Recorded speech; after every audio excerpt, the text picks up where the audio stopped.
Just because you've written something down as a system does not mean that this is the final version. This is just version 1.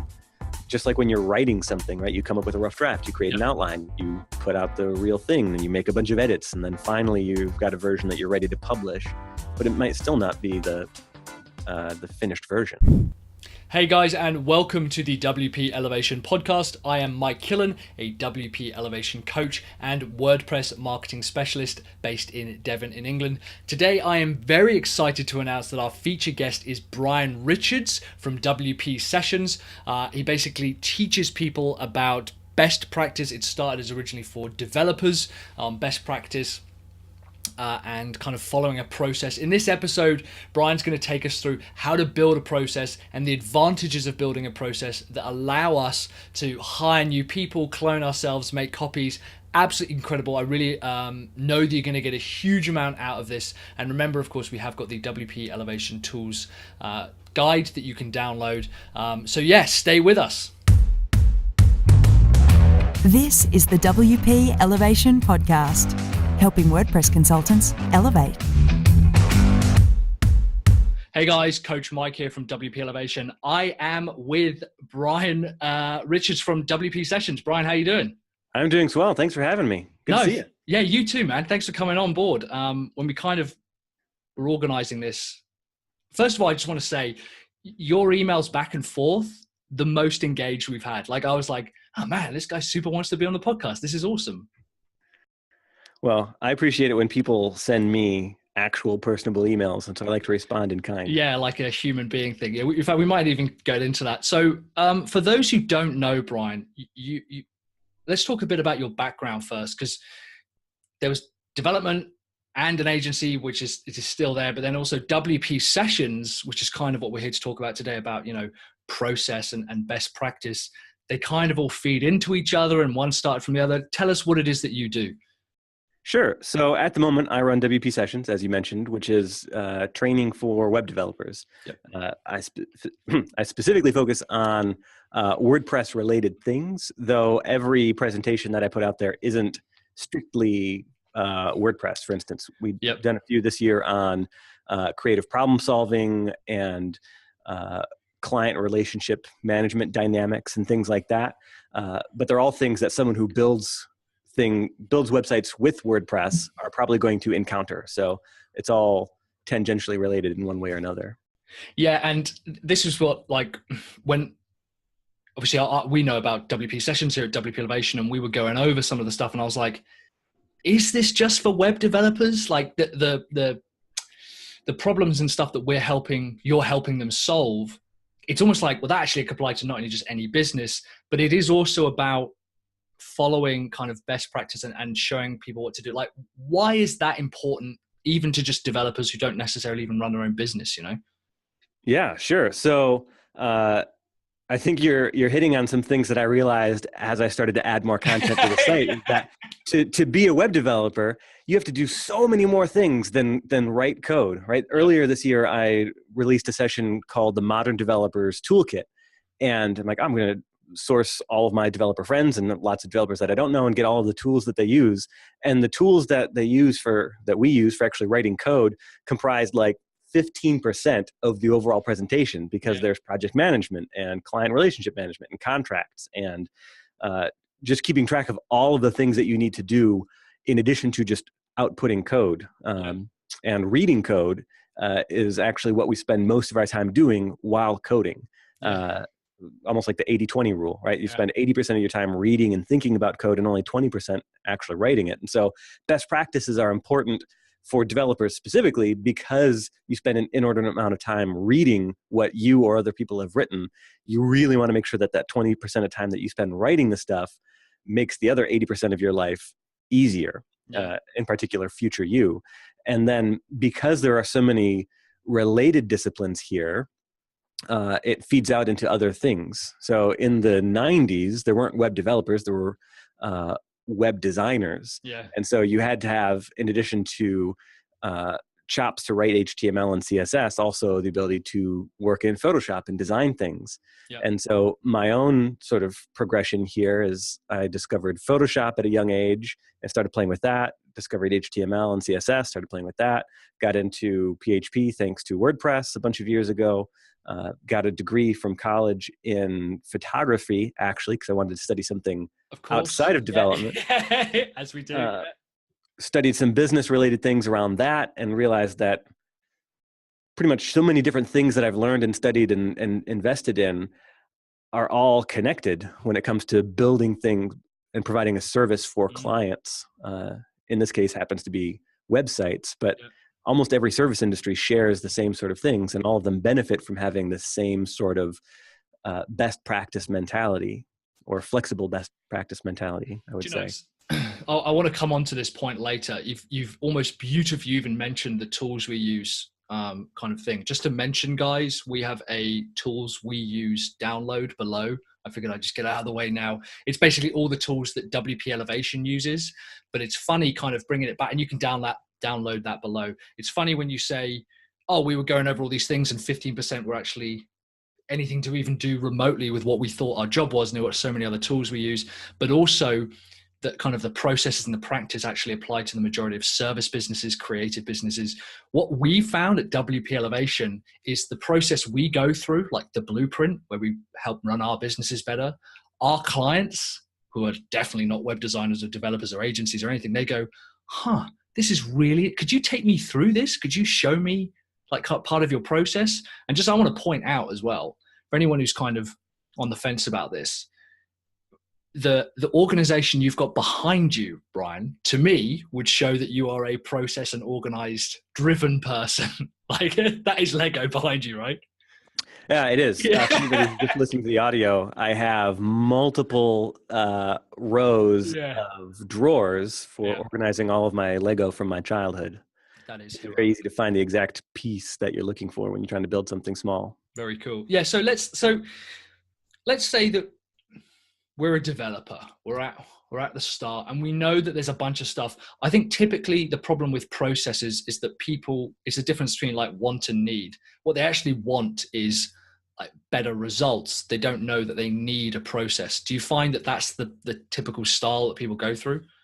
I would say yes. And in fact, the way that I frame most of the descriptions when I know that a presentation is going to focus on process is based around the results. When people are looking for something, they're fishing for the benefits, right? How is this going to help me right now?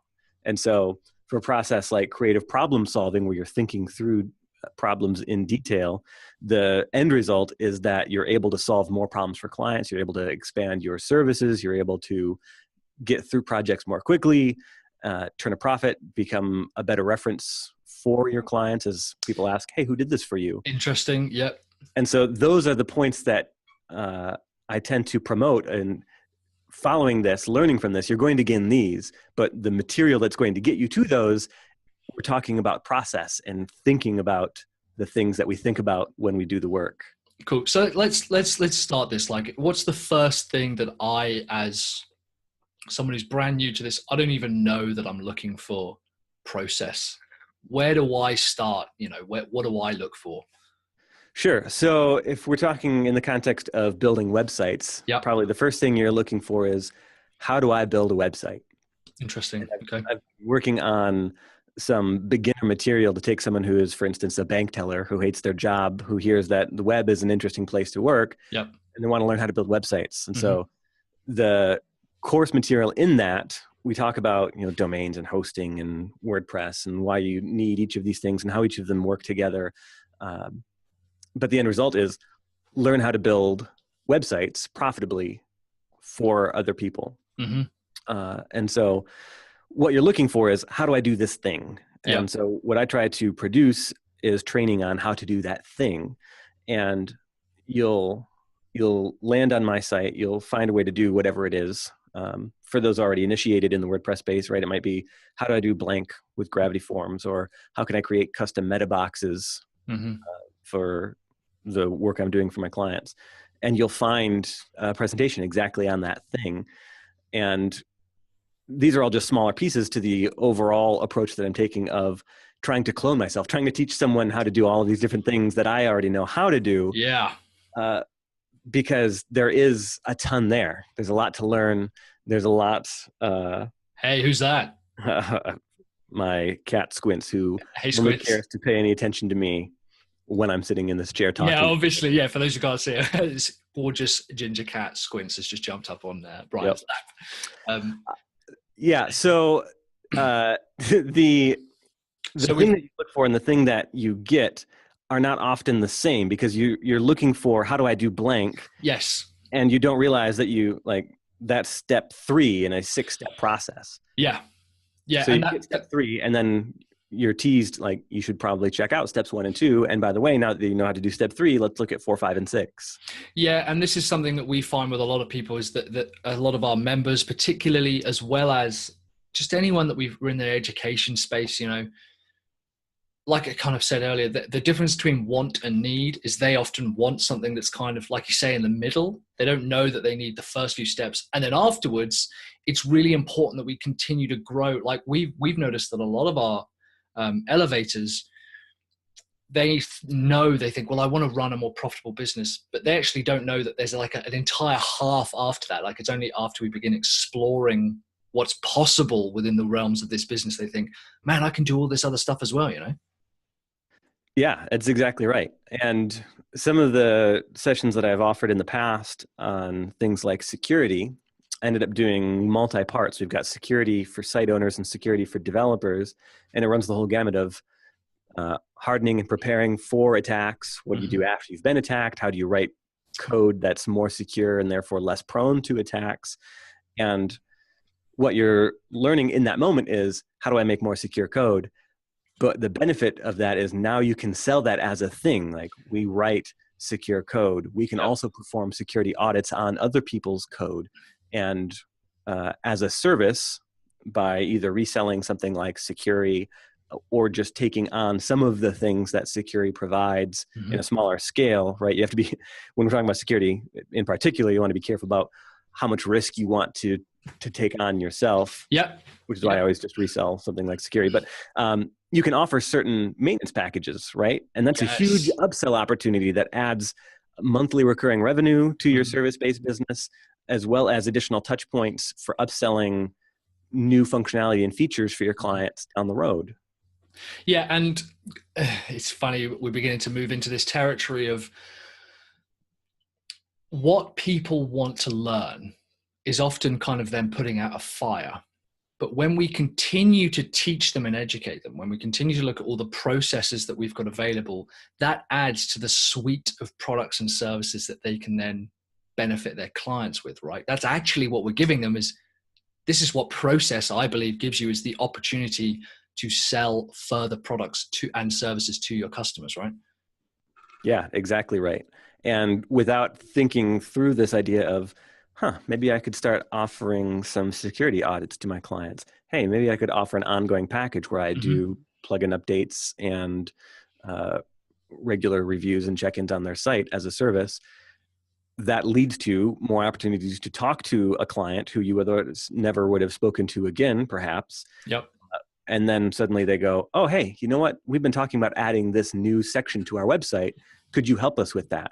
Because you stayed top of mind, checking in with them every month or so. Yeah, and that this kind of, I've noticed as well. This is why when I was going through like kind of WP sessions courses and stuff, you've obviously added quite a bit relatively recently. I know you're always adding to it, but I was like, some of this stuff is moving more into the like how to market yourself and how to sell yourself and how to. There's one on like just managing clients in general, which I know a lot of people are very hesitant to do because I think they don't have a process. I think that's why people are hesitant to do stuff, because they don't have a process, right? Yeah. I read an interesting thing a bunch of years ago that sort of fundamentally changed how I think about processes and going about doing my work. Yep. The quote that stuck with me is, anything you don't do systematically, you're doing haphazardly. Yeah. And if you develop a system or a process for how you do things, a repeatable checklist that you can follow, not only can you follow that and make sure you're not missing any steps, right? We often think of checklists like for launching a website and remembering to uncheck the discourage search engines from indexing this, so you don't nuke someone's SEO weeks after you've launched. But having checklists for all sorts of things, checklists for onboarding your new clients, checklists for the entire duration of a project so that you remember to do all these little things that you only do every few months otherwise. Yep. Yeah. And the gap between, that's an interesting point as well, is I think a lot of people think, well, the cycle we see is that, oh, well, I'm probably not going to do this all the time. So therefore having a process, learning the course, which is kind of, you guys have already written the process, and they get to follow it along. But a lot of the time we come back and we go, oh, but I'm not going to do that this often, so I'm not going to bother with that. But when you come back to it in 4 months' time, you're like, I cannot remember how I was going to do this. That to us was like this huge thing within our agency of reaching out to customers. And every 4 months I was like, I cannot remember how I did this, which is why we found process so important, Yeah, exactly. I host, on average this year, I've been hosting a new session every 2 to 3 weeks. Wow. Which is insane. It's not a regular pace. I'm making up for some lost time where I fell off the radar a year ago. Yep. Normally it's about one a month, but even doing them as frequently as every couple of weeks, there are still enough steps that I forget. Like, I have to check this box here and toggle this dial over here before we can go live and everybody can see and hear and participate. So I started making checklists myself for these things that I do in my own business all the time. Yeah. And one of the benefits of this is that down the road now, I can pass off most of the setup stuff to an assistant and say, here are the steps that I follow to do this thing. So I'm essentially automating through hiring somebody and offloading these things that I normally have to do all the time by myself, which I wouldn't be able to do if I didn't have a system or a checklist to follow, right? Because I'm just doing things haphazardly and different every time. Yeah, and this is where I think there's a massive disconnect between people thinking, oh, well, I'll do it and I'll stay in control because I know that I can get the best result. I've tried outsourcing before. I've tried hiring people. It doesn't work. Almost every single time, I can think of maybe 1 or 2 exceptions when we've looked at someone's hiring process and how they manage staff, it's because that team member has not been given a consistent checklist or process. That's why the results are all over the place, because there's nothing for them to follow, And I feel bad for the people who are being hired. I'm like, no wonder you're struggling, Yeah, I've gotten a lot of experience on the hiring end of that, working in agencies and such, and being responsible for putting new people in the team. And probably the most valuable lesson that I've learned from that is setting and managing expectations. Yeah.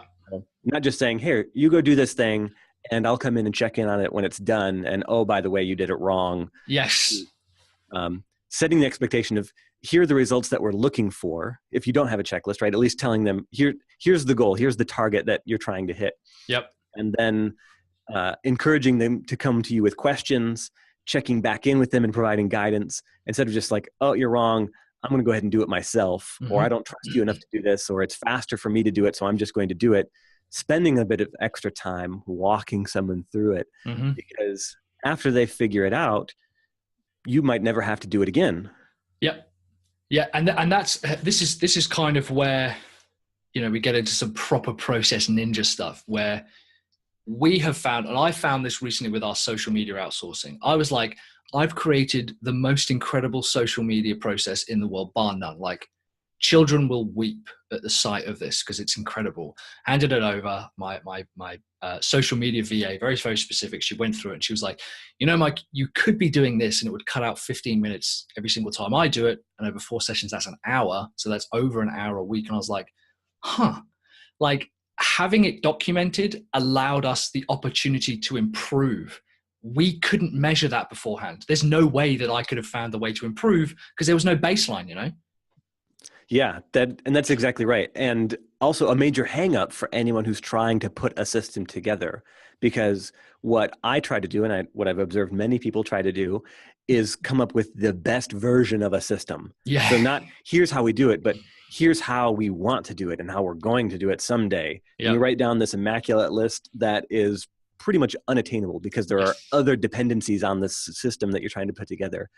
And the best way to get around that is to just document how you do it now and improve over time. Just because you've written something down as a system does not mean that this is the final version. This is just version 1. just like when you're writing something, right? You come up with a rough draft, you create an outline, you put out the real thing, and you make a bunch of edits, and then finally you've got a version that you're ready to publish, but it might still not be the finished version. Yeah, that's our thing now. Is at my agency is my partner and I, and we'll talk over with like our developer and our designer. And if we're like, okay, what do we need to go through? Let's write this up. If we can't do it within that 15 minutes and we're like, oh, we'll come back to this, we'll extend it, we'll open it up. And I'm like, there's something wrong there, because we should be able to get the basic A to B done. Like, that's how I want to have stuff documented. Because otherwise what usually happens is you only end up having one huge document and the start of loads of others. Like, you get really committed to doing one, but you never complete the others, you know? Yeah, exactly.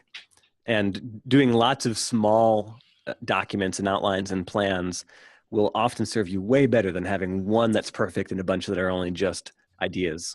Yeah, absolutely. So let's say that I want to start, that we've talked about just writing down what you're doing now, you know, and I've got a few processes. Maybe I've got someone else taking care of one of them. They've given me a bit of feedback. What's next? What am I looking for when I'm like, okay, what else? Because I found a big stumbling block people come across is they think that there's loads of things that they can't write a process for. They think there's a lot of stuff that they go, oh, I'm the only person who can do this and no one else can do it. You know, how do I get over that barrier?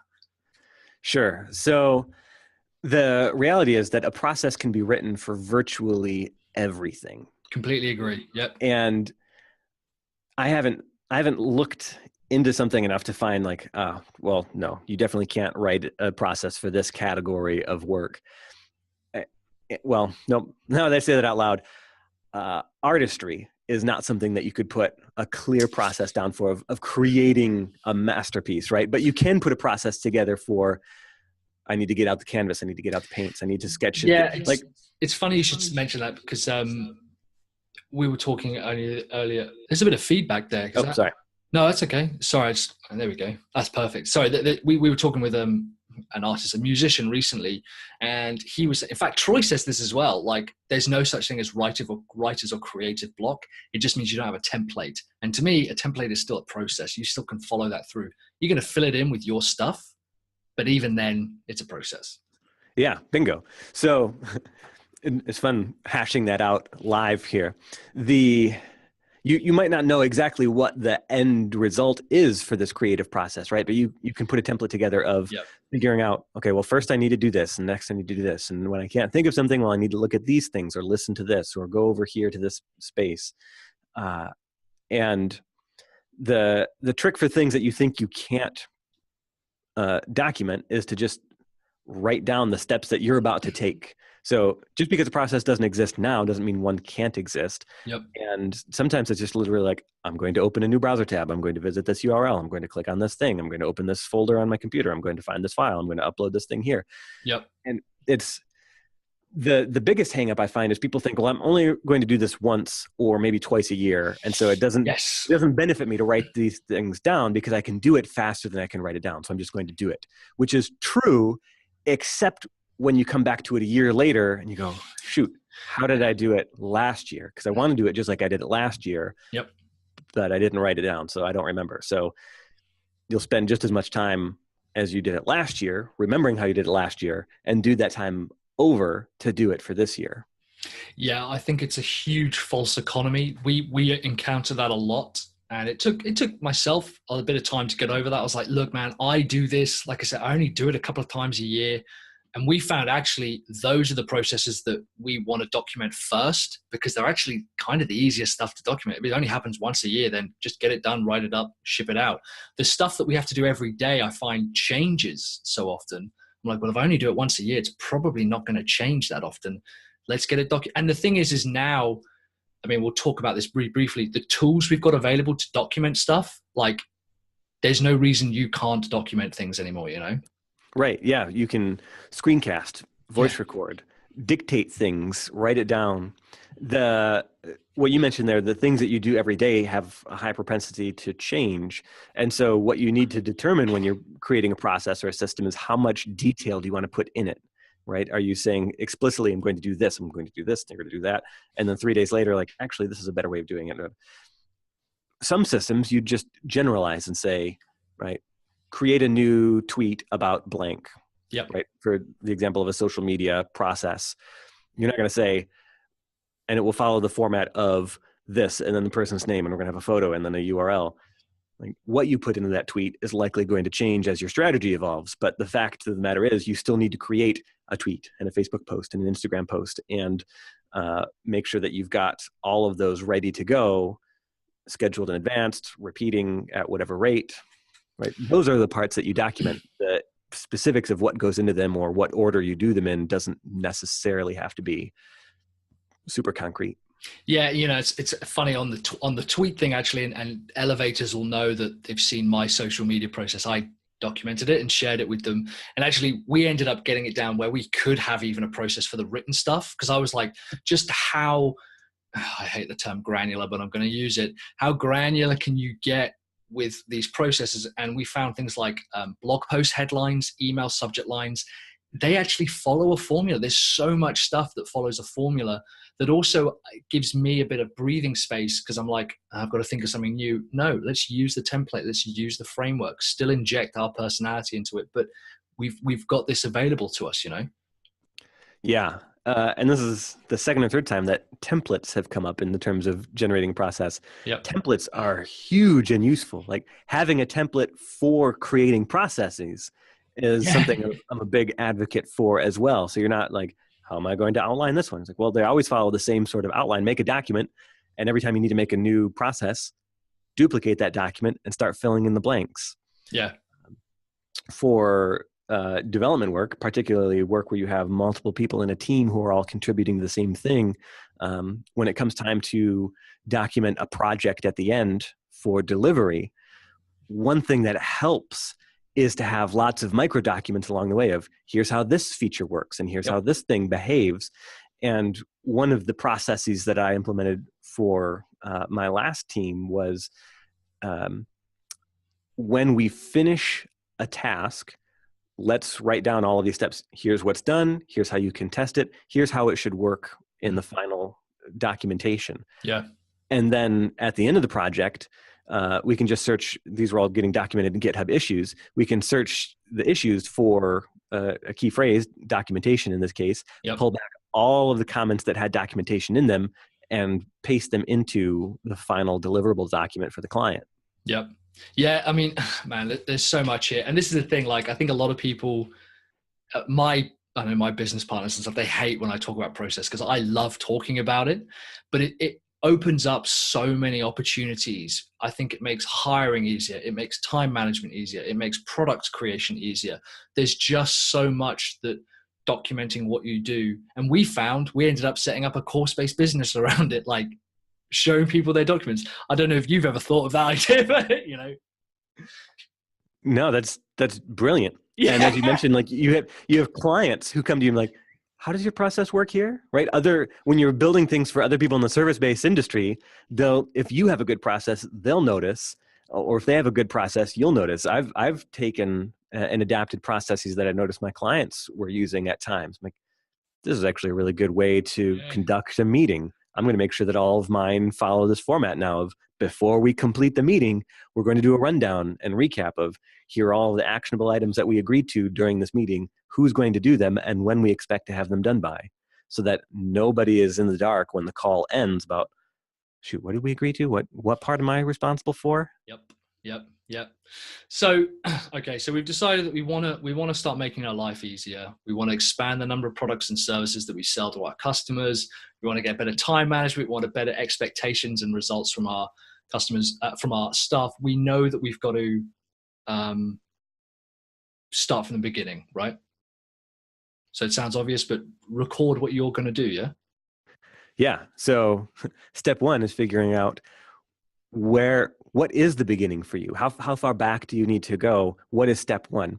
Yep. And this is another thing that people treat as a burden when they go with the system. It's like, well, plug in the computer, turn on the computer, sign in as a new user. Like, you don't have to go back to the the very first step of using a machine. Let's start at the beginning of this particular process. And then if there are anything unclear about like, okay, well, how do I get to step one? All right, well, let's make a process for the things that bring us to this point. And so the beginning is a bit fuzzy. Yep. Depending on what it is you're trying to document and where you're trying to process, where you're trying to fill in the gaps with a process. But the best thing to do is to start wherever you're at and document the things that you're doing on a regular enough basis that have enough steps that you're likely to forget or miss or otherwise do in the wrong order and have to come back and redo later. Yeah. So let's have a bit of a recap. First of all, we have tools available. There's tons of different tools, right?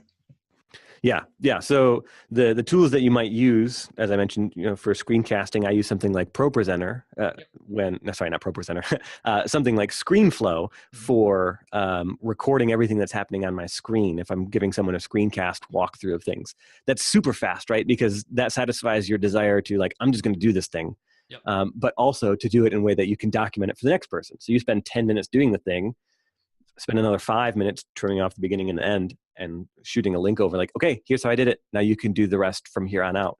You could even put the onus of putting that into a text outline on the person watching the video. Okay, here, watch the video, write down what you see and send those steps back to me. I'll confirm that you did it right. Yeah, perfect. Google Docs is something that I love using in a team setting because it's very easy to share those. You can collaborate very quickly. Multiple people can work on writing a system. Evernote is something that I use personally for writing down all sorts of great things. And there are many, many other tools that you can use, including just when you're on the go, using Siri to dictate reminders and messages to yourself that funnel into what eventually become your process documents. Perfect. Man, we've covered it. We've nailed it, smashed it. I know that a lot of the guys are going to be very thankful for kind of going through that with them, because sometimes you get a bit, can't see the wood for the tree. So knowing how we can step out. Just very quickly, by the way, guys, remember you can download the tools that we use and down below, which is all the tools that WP Elevation uses and everything we use in our process and all our various agencies and whatever. You can head over to wpelevation.com/Brian Richards, where you can download our tools list and, of course, subscribe to the podcast. Leave us some comments on what you'd like to see next. Brian, thank you so much for joining us and giving this masterclass on documenting our entire business. Hey, it's my pleasure. Hopefully someone listening to this for the first time is going, I really need to get the process down for this thing that I just finished doing so I can teach someone else how to do it or remember how to do it later. Yeah, no, yes, you will. You will thank yourself and you'll wonder why you haven't done it sooner. Look, I look forward to speaking to you again. I'm sure we'll catch up via email. And until then, everyone, go elevate. Hey, wow, I hope you enjoyed that episode. I could have spoken to Brian about creating processes for hours. I hope you enjoyed the podcast as much as I did. Remember to visit wpelevation.com/Brian Richards to download the WP Tools checklist. And remember to subscribe and like us and leave us some feedback in the comment section below. Please subscribe to the podcast and give us a rating and review in iTunes. It really helps us spread the word. Just visit wpelevation.com/iTunes. It really helps if you tell a friend as well. That's kind of how we're getting a lot of coverage. Thanks for tuning in, and I look forward to your company on the next episode of the podcast. Until then, go elevate.